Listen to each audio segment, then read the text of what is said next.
काबा कैसे बना, क्यों बना, कब बना, कैसे तामीर हुआ काबा, कहां पर है काबा, किस जगह पर है। फरमाया गया काबा सारी कायनात में जो ये जमीन है, ये रूए जमीन, इसका सेंटर है, बीचों बीच है काबा। अच्छा, काबे की बात आई है, एक काबा ये जो हम देख रहे हैं मक्का शरीफ में, लेकिन एक और भी काबा है जो फरिश्तों का काबा है, उसे कहा जाता है बैतुल मामूर। वो चौथे आसमान पर है बैतुल मामूर।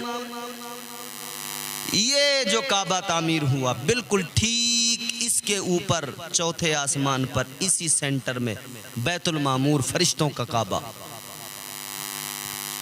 जब अल्लाह ने फरिश्तों को फरमाया था ना कि मैं आदम को पैदा करने वाला हूं, मैं जमीन में अपना नाइब, अपना खलीफा बनाने वाला हूं, तो फरिश्तों ने कहा था वनहनु नुसब्बिहु बिहम्दिका व नुक़द्दिसु लक। फरिश्ते कहने लगे मौला इबादत के लिए हम मौजूद हैं, तस्बीह के लिए हम मौजूद हैं, बंदगी के लिए हम मौजूद, मौला इंसान की क्या जरूरत। अल्लाह ने फरमाया जो मैं जानता हूं वो तुम नहीं जानते।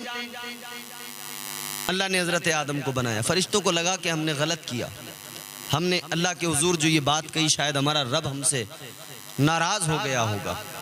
फरिश्तों ने सोचा कि कहीं ऐसा ना हो रब नाराज हो जाए, तो फरिश्तों ने वो जो चौथे आसमान पर बैतुल मामूर है, फरिश्तों का काबा, अल्लाह के फरिश्तों ने बैतुल मामूर का तवाफ करना शुरू कर दिया, उसके इर्द गिर्द घूमने लगे अल्लाह को राजी करने के लिए। परवरदिगार तो सब जानता है, मगर फिर भी अल्लाह ने मालूम किया मेरे फरिश्तों ये क्या करने लगे। या अल्लाह तुझे राजी करने के लिए, ऐ मौला कहीं तू नाराज ना हो जाए, तुझे राजी करने के लिए ये अमल कर रहे हैं कि हम बैतुल मामूर का तवाफ कर रहे हैं। अल्लाह ने फरमाया है मेरे फरिश्तों तुम्हें लगा मैं नाराज हो गया, तो मुझे राजी करने के लिए तुमने इसके चक्कर लगाए, तवाफ किया। तो सुनो, जमीन पर जो इंसानों को मैं आबाद कर रहा हूँ, मैं अपने उन बंदों से भी बड़ा प्यार करता हूँ, मैंने उन्हें अशरफ का खिताब दिया है, उन पर भी करम करना है, मुझे उन पर भी फजल करना है। ऐ फरिश्तों एक काम करो, ये इधर बैतुल मामूर है, इसके ठीक सेंटर में जमीन पर एक काबा बना दो, मेरा घर बना दो, उस घर पे मैं अपनी रहमतें बरकतें नाजिल करूंगा। मेरे बंदे जब गुनाह कर लेंगे, जब वो कोई मुझे नाराज कर लेंगे, तो वो इसी घर के यानी काबे के इर्द गिर्द घूमेंगे, तवाफ करेंगे, तो मैं उनका खुदा उनके सारे गुनाहों को मुआफ कर दूंगा। परवरदिगार फरिश्तों से फरमाता है मैं अपने बंदों पे करम करूंगा, इसलिए काबा जमीन पर बनाओ। फरिश्तों ने सबसे पहले जमीन के सेंटर में बीचों बीच में अल्लाह का घर, मुकद्दस पाकीज़ा घर काबा बनाया। ये काबे की तारीख है। काबा फरिश्तों ने सबसे पहले तामीर किया, फिर हज़रत आदम अलैहिस्सलाम ने काबे को तामीर किया, फिर दीगर अंबिया ने, मगर फिर बाद में हज़रत इब्राहीम अलैहिस्सलाम ने काबा तामीर किया। हज़रत इब्राहीम अलैहिस्सलाम, हज़रत इस्माईल अलैहिस्सलाम, दोनों बाप बेटों ने काबा तामीर किया, काबे की इमारत को तैयार किया। हज़रत इब्राहीम मेमार का मिस्त्री का काम कर रहे हैं, बेटा जो है वो हेल्प कर रहा है। हज़रत इस्माईल मजदूर का काम कर रहे हैं, हेल्प में लगे हुए हैं। जब काबे की तामीर मुकम्मल की तो अल्लाह की बारगाह में हाथ उठा दिए, दुआ करने लगे, रब्बना वबअस फीहिम रसूला। अल्लाह की बारगाह में दुआ कर रहे, मौला हमने तेरा घर बना दिया, तेरा घर तामीर कर दिया, तू करम कर, इनाम ये दे दे, उजरत नहीं इनाम। या अल्लाह उजरत नहीं इनाम, इनाम ये अता फरमा दे कि परवरदिगार तू अपने प्यारे महबूब आखिरी पैगंबर को मेरी नस्ल में, मेरे बेटे इस्माईल की नस्ल में पैदा फरमा दे। इस खित्ते को आबाद फरमाने के लिए, इस खित्ते को आबाद करने के लिए, इस खित्ते को आबाद कर दे मौला, और यहाँ पर अपने प्यारे महबूब को पैदा फरमा दे।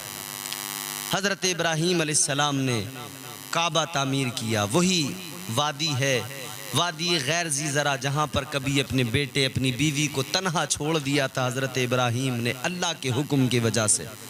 जब हज़रत हाजरा ने कहा था इब्राहीम कहाँ जा रहे हो छोड़कर, किसके हुक्म से?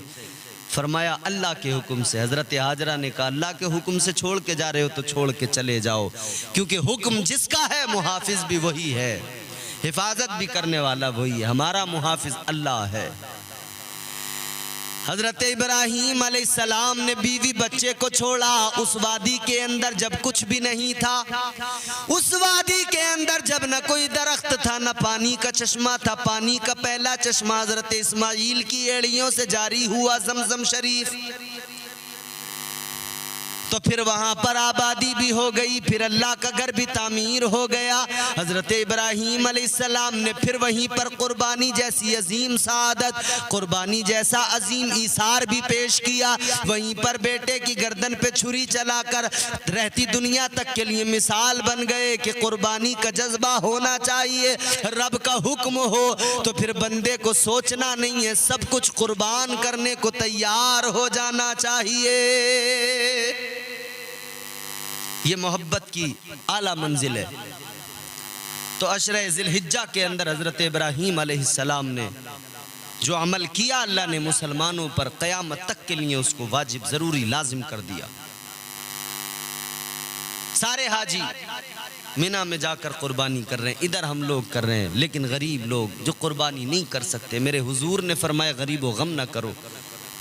हुजूर ने तालीम दे दी, मेरे सहाबी अपने बाल न कटवाना, नाखून न कटवाना।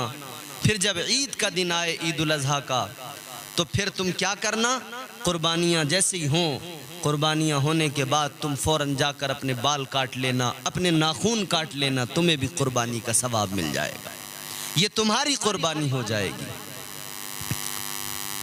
अब इस कुर्बानी के मौके पर कई चीज़ें ऐसी हैं जिनको समझना और उनको अपनी ज़िंदगी में शामिल करना, उन पर अमल करना बेहद ज़रूरी है। एक बात तो ये ज़रूर जहन में रखें कि ये कुर्बानी को मामूली न समझें। एक बदबख्त, एक जाहिल इंसान ने ये कहा था कि कुर्बानी करना क्या ज़रूरी है, और उसने तो यहाँ तक कहा था कि ये जो कहते हो कि दुम्बा जन्नत से आया, हज़रत इस्माइल के फ़िदिये के तौर पर ज़िबा हुआ, वो बदबख्त कहता क्या जन्नत कोई दुम्बे पलने की जगह है कि जहाँ पर दुम्बे पाले जा रहे हैं। मगर वो जाहिल नहीं जानता, परवरदिगार आलम ने जन्नत कोई ऐसी छोटी तो नहीं बनाई ना जैसा तेरा कोई छोटा सा घर है। जन्नत में अल्लाह ने वो सब कुछ रखा है जो तू सोच नहीं सकता, तेरे वहमो गुमान से बाहर है। अल्लाह की तख्लीक है, ये कायनात अल्लाह ने बनाई है, इस पर ही गौर करने लगो। वो चीज़ अल्लाह ने पैदा की है, अक्ल हैरान रह जाती है।